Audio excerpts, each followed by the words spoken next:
In the name of God, the most gracious, the most merciful. This report is dated Sunday, 29th of May 2011. Despite approaching the end of the national safety measures, the authorities continued with their harsh clampdown on the peaceful protesters. Many protests were launched in several towns and villages, like Sitra and Draz, which were all met with violence, even some after had already ended.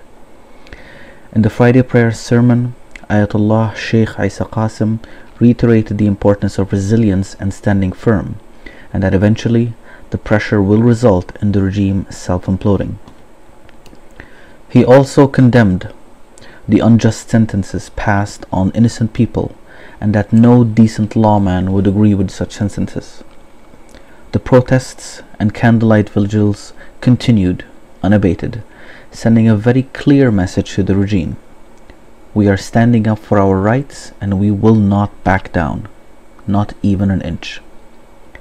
Many are still imprisoned under the watchful eye of their merciless jailers.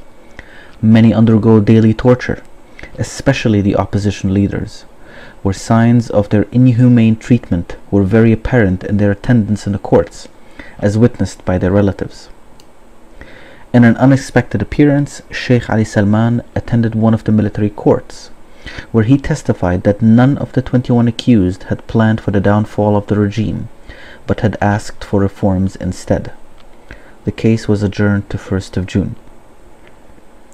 The case concerning the murder of the policeman, Ahmed Lamrisi, was postponed, with details of the case still very sketchy. The defendants in this case are Ali Yusuf Al-Tawil and Ali Atiyah Al-Shamlul. The case was postponed to 1st of June to allow time to find a lawyer to represent one of the defendants. Despite the fact that Ali As-Singais had a broken leg, which exonerates him as proven by official x-rays, the courts insisted on the death penalty. Rights activists consider the death penalties passed on the innocent to be the rope that this regime will hang itself with. In light of all of these unjust cases by the Bahraini regime, the head of the European Human Rights Court promised to pursue the case against all the human rights violations committed in Bahrain. May Al-Khansa indicated that she was seeking audience before the end of June with UN General Secretary Ban Ki-moon to present documents that prove the gross human rights violations.